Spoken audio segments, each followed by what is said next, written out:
Pirkei Avot, Chamisha Talmidim, Ayulo, les Rabbi Yochanan ben Zakkai. Rabbi Yochanan ben Zakkai, c'est où est enterré Rabbi Yochanan ben Zakkai? À Tibériade. Il est juste à côté du kever du Rambam. Il avait 5 élèves. Rabbi Eliezer ben Urkenos, c'est Rabbi Eliezer Agadol, le premier Tana qui est cité dans la Mishnah.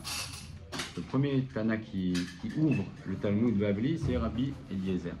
Et c'est l'élève de Rabbi Yochanan ben Zakkai, Rabbi Yoshua ben Hanania, Rabbi Yossi Cohen, Rabbi Shimon ben Netanel et Rabbi Elazar ben Ara. Alors, il racontait les louanges de ses élèves et il leur a posé une question. À votre avis, quel est le bon derer, quel est le bon chemin dans lequel l'homme Sheidbak Ba'adam, auquel l'homme doit se coller? On va voir que ça a une importance, chacun une importance. Chacun va donner une réponse. Rabbi Eliezer Omer, Aïn Tova. Rabbi Eliezer dit le bon œil. Rabbi Yoshua Omer Chaver Tov, un bon ami. Rabbi Yossi Omer Shachen Tov, un bon voisin. Rabbi Shimon Omer Aroet Anolad, celui qui sait voir les conséquences de ses actes. Et Rabbi Elazar Omer Lev Tov, un bon cœur. Et qui a été sélectionné? Celui qui a été sélectionné, Amar Lahem. Donc le Rabbi Yochanan ben Zakkai, il a dit Roé Ani Adivré Elazar ben Ara. Je choisis parmi toutes vos paroles les paroles de Rabbi Elazar ben Ara. Chez Birchlal Dvarav Divrechem, parce que sa parole, donc l'Eftov, ça inclut toutes vos paroles. Top. Alors, le Maharal de Prague pose des questions. Est-ce qu'il y a un rapport entre chacun des avis? Le premier dit Aïn Tova. Après, il y en a un qui dit le bon ami. Le troisième dit le bon voisin. Le quatrième dit Aroet Anolad. Et le cinquième dit Lev Tov. Est-ce qu'il y a un lien ou finalement non? Chacun donne son avis. Et il y a également une autre question. Apparemment, quand on leur demande quel est le mauvais chemin, tous vont dire l'inverse de ce qu'ils avaient dit au début. Le premier avait dit Aïn Tova, et donc il dit quel est le mauvais chemin, et donc il faut se sauver. Aïn Ra, Rabbi Yoshua dit Chaver Tov, Chavera. Rabbi Yossi dit Shachen Tov, Shachen Ra. Et Rabbi Shimon dit Aroet Anolad, c'est le bon côté, donc c'est la bonne attitude, c'est-à-dire voir les conséquences de ses actes. Et quand on lui demande quel est le mauvais côté, il ne dit pas celui qui ne voit pas les conséquences, il dit Alové, celui qui emprunte et qui ne paye pas. Pourquoi? On va essayer de répondre à ça. Et Rabbi Elazar dit effectivement Lev Tov, Lev Ra.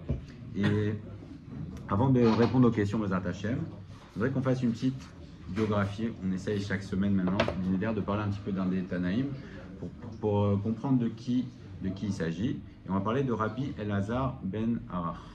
Alors, Rabbi Elazar ben Arach, pourquoi on choisit? Parce qu'apparemment il a été sélectionné comme la meilleure réponse. C'est Lev Tov, qui était Rabbi Elazar ben Arach. Donc c'était un élève de Rabbi Yochanan ben Zakkai. Il était en Eretz Israël. Et apparemment c'était le plus grand élève de Rabban Yochanan ben Zakkai. Et pour voir un petit peu, donc il était même apparemment plus grand que Rabbi Eliezer. Et Rabbi Eliezer, même si c'est un peu difficile de classer les Tanaïm, mais Rabbi Eliezer était le Rav de Rabbi Akiva. D'accord? Donc Rabbi Elazar ben Arach, c'était apparemment le Gadol, le plus grand des Talmidim de Rabban Yochanan ben Zakkai. Et comment il est appelé? Quand on fait les louanges de Rabbi Elazar ben Arach, il est appelé Mayan Amigaber. Une source qui se renforce, c'est-à-dire, c'est quoi une source qui se renforce? C'est quelqu'un qui a la capacité non seulement de comprendre l'enseignement, mais également une mayan. C'est quoi une mayan, une source? C'est également de faire jaillir par lui-même des enseignements, c'est-à-dire à partir de sa compréhension, il réfléchit et il arrive à faire des chidushim, mais à sortir des nouvelles choses. Et on raconte que Rabban Yochanan ben Zakkai, Lo Aleinu, a perdu un de ses enfants. Son fils, et il était inconsolable. Tous ses élèves venaient le consoler, il ne voulait pas se laisser consoler, ils n'y arrivaient pas. Et quand il a vu que Rabbi Elazar ben Arach se préparait à venir le voir, il a dit à son shamash, il a dit accompagne-moi au Bet Amerchatz, accompagne-moi pour me laver, parce que je sais que Ça y est. Lui, il va me parler et je sais qu'il va réussir à me consoler. Alors, qu'est-ce qu'il a fait, Rabbi Elazar ben Nahar? Il s'est assis devant son rab, donc devant Rabban Yochanan ben Zakkai, il lui a dit comme ça. Je vais te faire un machal, à quoi ça ressemble? Ça ressemble à un homme à qui le roi a laissé un picadon, il lui a laissé un dépôt. Et chaque jour, cet homme-là, il pleure. Il dit, quand est-ce que je vais pouvoir rendre ce dépôt au roi? J'ai peur de le rendre abîmé. Il s'inquiète, il s'inquiète, il s'inquiète, il s'inquiète, jusqu'au jour où, finalement, on est venu le récupérer. Et donc là, il est tranquille. Et il dit, voilà, Rabbi, tu avais un fils. Il a étudié la Torah, il a étudié les Nevi'im, il a étudié les Ktuvim, Mishnah Halachot, et il est parti sans aucune faute de ce monde. Alors, les Yesh Lecha, les Kabel Alecha, Tanchumim, alors tu dois recevoir sur toi les Tanchumim, les consolations. Et Rabban Yochanan ben Zakkai a dit, Rabbi Elazar Beni, mon fils, Nichamtani, tu as réussi à me consoler. Voilà, donc lui a réussi à consoler Rabban Yochanan ben Zakkai, et on dit qu'il était d'une grandeur extraordinaire. On dit à son propos, Vechol Asher Yase Yasliar, tout ce qu'il fera, Yatsliar, c'est dans le Teilim, parce que tout le monde avait besoin des conseils de Rabbi Elazar ben Nahar. Il était Yoet et Tzot, il donnait des conseils extraordinaires, et ses conseils se réalisaient, et ça réussissait. On lui posait la question, il dit, mais quoi, tu es Navi? On voulait lui poser des questions, et à chaque fois, il tombait dans le mille. On dit, tu es prophète ou quoi? Comment tu sais tout ça? Il dit, non, je suis ni Navi, je suis ni prophète, ni fils de prophète, mais j'ai reçu de mes rabbanim que tout conseil qui est les Shem Shamaim, quand il est fait les Shem Shamaim, alors, sauf à l'Ekayem, un conseil qui vient les Shem Shamaim, alors c'est sûr qu'il va se réaliser. Et on raconte également sa grandeur dans la Torah Tanistar, dans la Torah cachée. Et une fois, il était avec Rabban Yochanan ben Zakkai, qui était Rosh Hatanaïm. Rabban Yochanan ben Zakkai, c'est lui qui allait voir Vespasien avant la destruction du deuxième Beth Amikdash. Et donc, apparemment, il connaissait toute la Torah Kula. Vous connaissez le programme de vie de Rabban Yochanan ben Zakkai? Rabban Yochanan ben Zakkai, il est mort à 120 ans. Il a séparé sa vie en 3 parties.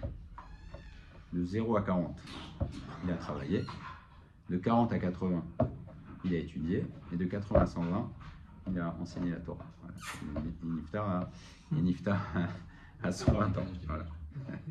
Qui a plus de 40 ans ici? Encore 2 ans à travailler. Encore 2 ans à travailler. Tu as compris. Et après, avec les 80 ans, qui restent, tu les consacres à la Torah. Ok. Et donc, Rabbi Elazar ben Nahar demande à son rav, à Rabban Yochanan ben Zakkai. Il le suivait, donc le rav était sur son cheval et il le suivait. Et Rabbi Elazar le suivait. Il dit, Rabbi, enseigne-moi un pérec de Maaseh Merkava. Enseigne-moi un pérec de Maaseh Merkava. C'est les secrets de la Torah, le char céleste, la vision de Yechezkel Hanavi. Et Rabban Yochanan n'était pas sûr qu'il était au niveau qu'on lui enseigne un pérec entier, parce qu'il est marqué dans Maseret Chagiga que, en général, Torah Tanistar, la Kabbalah et notamment Maaseh Merkava, en général, ce qu'on fait, c'est qu'on enseigne à la personne les Raché Prakim, les têtes des Prakim, donc les introductions, et après, lui, s'il est au niveau, s'il est Chacham, il a des bonnes midot, etc., alors lui, il va aller étudier, il va comprendre. Et donc, comme le Rav avait un doute, Rabbi Elazar ben Nahar demande à Rabban Yochanan ben Zakkai, il dit, Rabbi, est-ce que tu m'autorises à faire une dracha sur Maaseh Merkava? Il lui a dit, vas-y. Alors, on raconte Miyad, tout de suite, il a commencé à parler, donc notre Rabbi Elazar ben Nahar, de Maaseh Merkava, et là, il y a eu un feu qui est descendu Minashamaim, et ça a entouré tous les arbres du champ. Et là, tous les arbres ont commencé à chanter. Et il y avait des anges, Malaché Acharet, qui sautaient devant lui comme Bnei Choupa, comme des personnes qui sont en mariage et qui se réjouissent devant le Khatan. Et donc, il y a un malach qui a témoigné, il a dit Hen Maaseh Merkava. Ça, voilà, ça c'est Maaseh Merkava. Et là, qu'est-ce qu'a fait Rabban Yochanan ben Zakkai? Il a embrassé sur sa tête, il lui a dit Baruch Hashem, Eloké Israël, Baruch Hashem, chez Nathan ben le Avram Avinu, chez Yodéa la Avin, de l'Arkor Vidron du Maaseh Merkava. Baruch Hashem, qui a donné à Avram Avinu un fils qui sait comme ça interpréter les Maaseh Merkava. Certains sont Nae Doresh, V'en Nae Mekayam, certains sont des beaux parleurs, mais n'accomplissent pas. Il y a des personnes qui vont dire, il parle. Naed Oresh, il parle beaucoup, mais à la longue, on voit qu'il n'y a rien qui sort, il n'y a pas d'accomplissement. Il a dit, et certains sont Naem et Kayem, Ve Enod Oresh, certains font, mais ne parlent pas, mais toi, tu es Naed Oresh, Ve Naem et Kayem, toi tu as les deux qualités, tu parles et tu accomplis. Ashrecha Avraham Avinu, donc il a dit Ashrecha Avraham Avinu, d'avoir eu un enfant comme Rabbi Elazar Benar qui est sorti de ta hanche. Voilà. Donc ça c'est comme ça maintenant on sait un petit peu de qui on va parler Bezrat Hashem. Alors le Maharal de Prague nous fait une interprétation toujours très organisée Baruch Hashem de cette Mishnah. Est-ce qu'il y a un rapport entre les 5 avis? On a dit Ain Tova, après le deuxième c'est Chaver Tov. Après, le troisième, c'est Shachen Tov, un bon voisin. Le quatrième, c'est Aroet Anolad. Et on a une question sur Aroet Anolad, pourquoi on a changé. Et le cinquième, c'est Lev Tov, c'est Rabbi Elazar Ben Arach. Alors, effectivement, il y a un rapport et c'est graduel. Il peut y avoir une personne qui a Ain Tova. Qu'est-ce que ça veut dire avoir le bon œil? Le bon œil, c'est quelqu'un qui va avoir de la réussite chez les autres. Il va avoir de la bracha. Il ne va pas jalouser. Il va être content. Il va tout voir d'un bon œil. Il va dire, tu as et donc il ne va pas jalouser les autres. Ain Tova, c'est quelqu'un qui sait que ce qu'il a, c'est ce qui est nécessaire pour lui. Il voit chez les autres. Il est intelligent, il dit mais ce qu'a l'autre, c'est pas pour moi. Moi j'ai ce que je dois avoir. Et l'autre il a ce qu'il doit avoir. Et le Chavetz Chaim dit à propos de ça un machal, celui qui regarde chez l'autre. Il dit ah mais pourquoi lui il a et moi j'ai pas. Il dit c'est aussi bête que il y a 2 artisans qui ont une scie. Il y a le bûcheron, une grosse scie, et il y a le diamantaire, il a une toute petite scie pour scier les diamants. Si un diamantaire, il se met à jalouser le bûcheron, il dit oh là là, regarde la grande scie qu'il a, celui-là, je suis jaloux. On va dire mais tu es fou. Si on te donne la scie du bûcheron, tu vas jamais réussir à scier tes diamants. Donc on voit que chaque personne doit se contenter de ce qu'il a. Ce qu'on a, ce que chacun il a, c'est exactement ce qui lui convient. Celui qui va convoiter ce qu'a son voisin, il n'a pas compris que Akadosh Baruch Hu, il donne à chacun exactement ce dont il a besoin. Et c'est ça, une Tova. Ce que tu as, c'est bien Baruch Hashem, une Tova. Cachet il te rajoute. Et ce que tu as toi, regarde ce que tu as toi et utilise les kelim que Akadosh Baruch Hu t'a donné. C'est la clé du bonheur. Mais ça, c'est le premier avis, c'est Ain Tova. Le Ain Tova, la personne reste pas dans l'expectative, mais c'est une constatation. Il regarde les autres, mais il ne fait pas d'acte. Le deuxième, c'est le Chaver Tov. Le bon ami, en général, un bon ami, qu'est-ce qu'il fait avec son ami? Il va donner des bons conseils. Donc là, le Chaver Tov, il va passer à une deuxième étape. C'est pas uniquement avoir Ain Tova, c'est aussi le Chaver Tov, le bon ami, c'est qu'il va venir et aider son ami en lui donnant des bons conseils. Donc ça, c'est un deuxième niveau. Et on comprend que maintenant, le Chaver Tov, il inclut aussi le Ain Tova. Le bon ami, il inclut aussi le Ain Tova.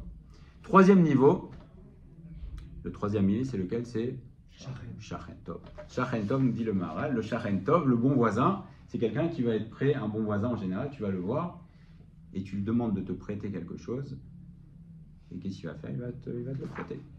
Donc là, il passe c'est un troisième niveau. C'est non seulement tu donnes des bons conseils, mais tu es prêt aussi à prêter. Donc tu prêtes quelque chose qui t'appartient. Ça, c'est le bon voisin. En général, un bon voisin, effectivement, il va être prêt à aider. Pas que donner des conseils, il va être prêt aussi à prêter.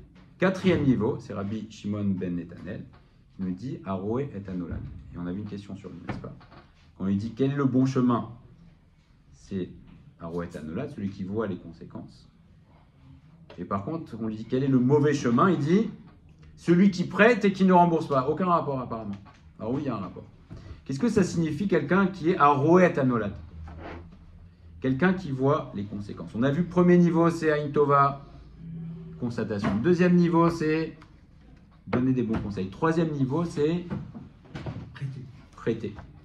Alors le quatrième niveau, apparemment, c'est encore un niveau au-dessus, c'est Aroé et Anolad. Le voisin qui prête quelque chose, c'est vrai qu'il prête, mais à la fin, il va récupérer son objet.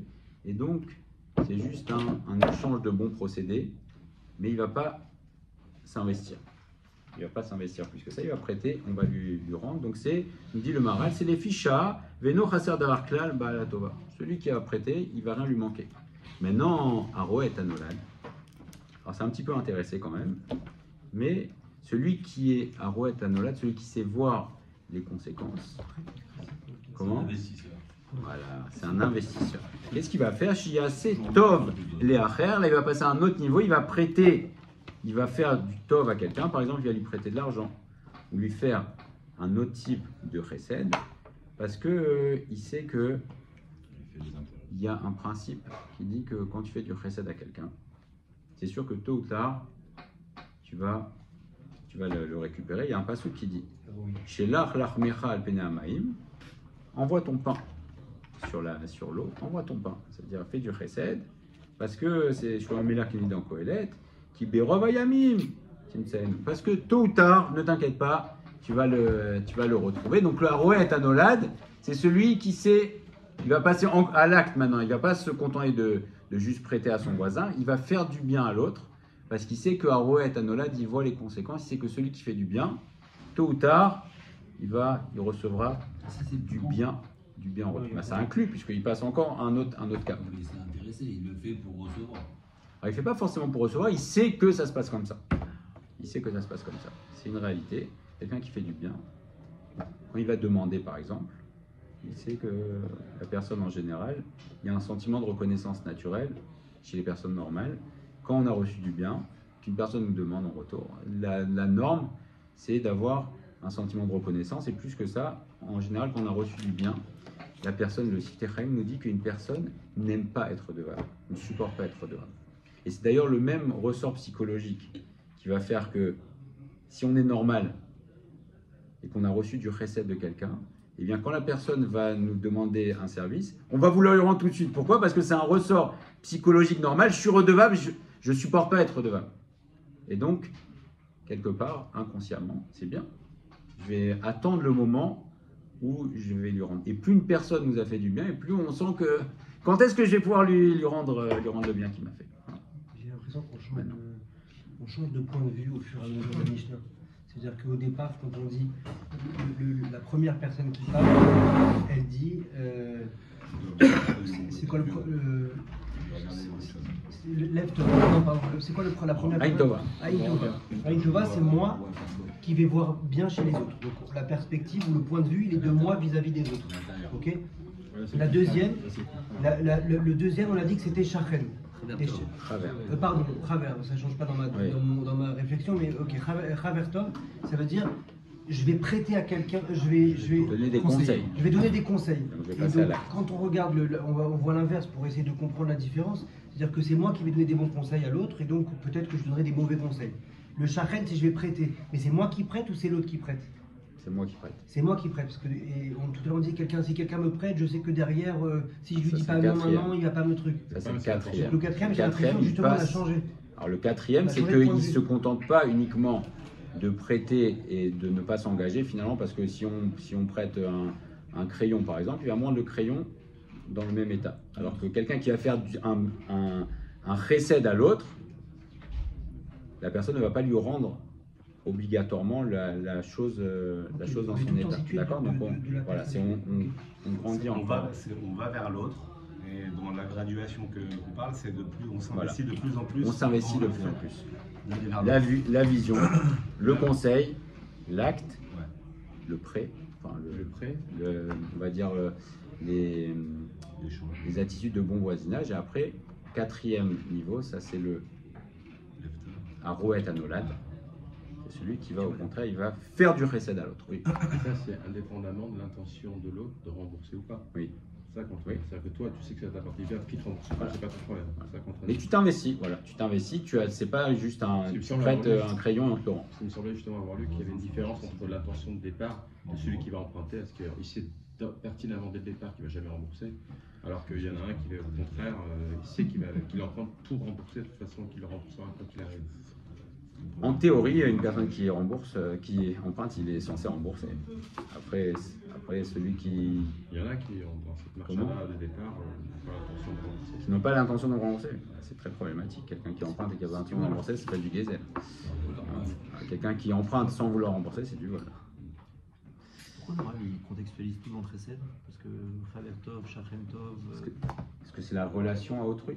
Donc il dit quel est le bon côté. Donc à chaque fois on parle de la relation à autrui, donc c'est toujours dans le chesed. Le bon œil c'est du chesed visuel, le Chaver Tov c'est du chesed dans le conseil, chesed dans l'acte, chesed. C'est louche de dire que c'est dans Chesed. Alors il explique effectivement, c'est le Maral, il nous donne une compréhension plus profonde. Et là maintenant on va comprendre pourquoi quand on demande à Rabbi Elazar ben Arach, alors c'est quoi l'inverse de Aroet Anolad? C'est celui qui emprunte et qui ne paye pas. Pourquoi? Parce que c'est un homme qui n'a pas compris comment ça fonctionne.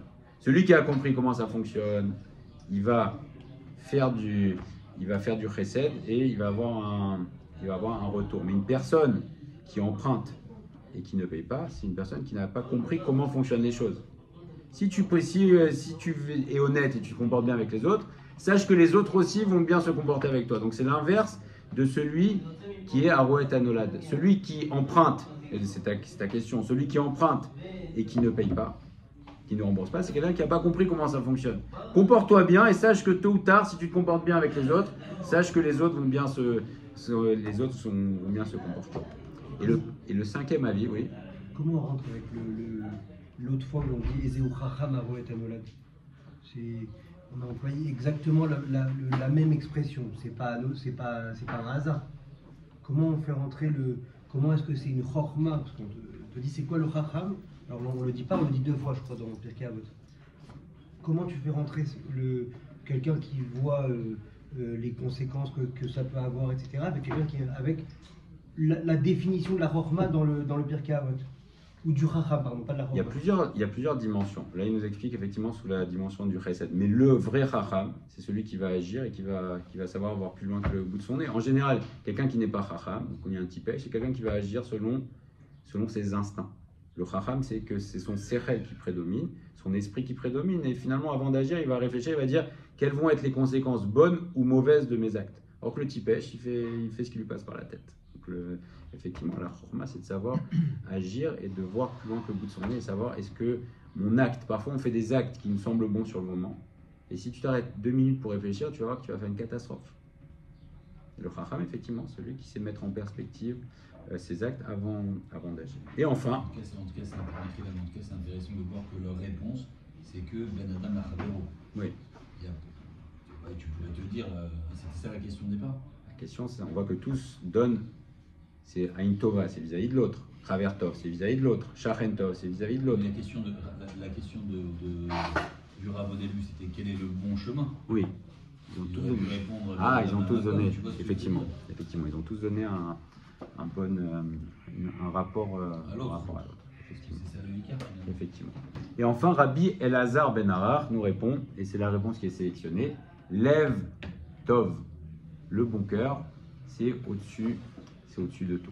Alors maintenant, puisqu'on est toujours dans notre évolution, le Lev Tov, c'est quelqu'un qui ne fait pas de calcul. Il ne fait pas de calcul.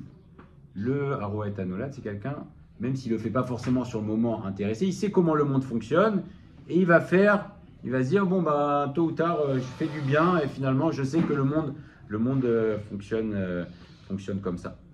Et le Lev Tov, il est au-delà de ça. Il est au-delà de ça, c'est que même s'il risque d'avoir une perte, il ne réfléchit pas à ça. Il ne se dit pas, peut-être que cet acte-là, je n'aurai pas de retour dessus. C'est quelqu'un qui fait sans aucun calcul. Misheu Baal Lev Tov, Eno Mone Atzmo Mishum Chesed. Il refuse aucun chesed. Afimiesh Lo Mise Efsed. Même s'il va perdre le Lev Tov, c'est quelqu'un qui ne rentre pas dans ce type de calcul, de dire, bon, je fais peut-être que ça va revenir ou le monde fonctionne comme ça. C'est quelqu'un qui est Lev Tov, il fait, c'est tout, sans aucun calcul. Ou le Fikar, Hamar Rabban Yocham Ben Zakkai, Birchlat Varav Divrechem. Et c'est pour ça qu'il dit que ça inclut tous les Lev Tov, ça inclut tous les autres. Parce que c'est le plus haut niveau. Et pourquoi Rabbi Yocham Ben Zakkai, on voit la question du Rav, il dit quel est le Derei Eshara chez Idbak? Qu'est-ce que ça veut dire Idbak? Comment on dit la colle en hébreu? Devek. Se coller. Pourquoi se coller? Et ça, c'est un grand message pour la Avoda, puisqu'on nous demande pendant le Homer de Avodat Amidot, n'est-ce pas? Et d'ailleurs, Lev Tov, le Maral de Prague nous dit ailleurs, Lev Tov, c'est la Gematria 49. Lev, c'est 32 et Tov, c'est 17. 49. Donc, on doit essayer d'arriver pendant cette période-là du Homer à ce niveau-là de Lev Tov, à essayer de faire les choses non pas par intérêt ou se limiter juste à une constatation, mais faire les choses parce qu'on a un cœur et sans faire de calcul, est-ce que ça va me revenir tôt ou tard. Et donc le Maral nous dit, pourquoi chez Idbak? Parce que l'homme doit se coller les gamrei à une mida. Se coller, c'est-à-dire, ou l'argil les atzmo. Tu ne peux pas dire, si quelqu'un veut devenir généreux, c'est le Rambam qui nous dit, tu ne peux pas devenir généreux si tu vas donner une fois une grosse somme. Celui qui va devenir vraiment généreux, il dit c'est mieux de donner 1000 fois un shekel qu'une fois 1000 shekels.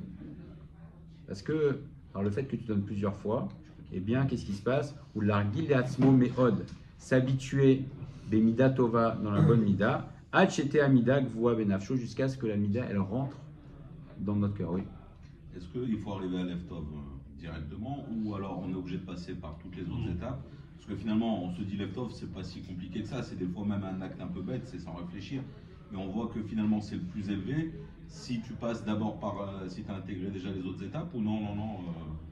C'est pour ça qu'il dit Idbak. Lev-Tov, c'est pas je fais un acte de Lev-Tov, c'est avoir un Lev-Tov. Se coller, c'est acquérir cette mida-là, s'habituer à faire les choses sans calculer et sans intérêt. Donc tu ne peux pas l'atteindre en une seule fois, effectivement. Donc ça passe par toutes les autres étapes, puisque Rabbi Yochanan Ben Zakkai dit que Lev-Tov, ça inclut tous les autres. Donc effectivement, ça inclut Aïn Tova, ça inclut Chaver Tov, Shachen Tov, Arouet Anolad. Et le plus haut niveau, c'est le Lev-Tov, parce qu'on doit arriver au niveau Bezrat Hashem, dit le Maharal, que nos midot tovot soient gvuot bo ad shenasim lo teva, jusqu'à ce que ça devienne une nature. Et comment on va faire pour changer notre nature? Et c'est le grand chidouche que nous amène aussi le Ramchal. Le chidouche, il l'exprime, et c'est que les midot, on a la capacité de changer notre nature. Comment on change notre nature? Par la répétition des actes. Tu répètes, ça y va. Colle-toi, refais, prends l'enseignement et accomplis-le. Et avec le temps, eh bien, tu peux arriver à changer ta nature et arriver vraiment à ce que la mida soit à l'intérieur de toi-même. Et c'est ça le Lev-Tov. On terminait par une petite histoire pas de Lev-Tov, mais de Chaver Tov. Comment? Ce ne serait pas le chemin justement emprunté pour atteindre le Lev-Tov, Si. pour avoir la Aïn Torah, C'est tous les niveaux. Il y a une belle histoire qui est rapportée. C'est de deux amis qui s'aimaient énormément, qui étaient très proches, ils avaient confiance l'un en l'autre.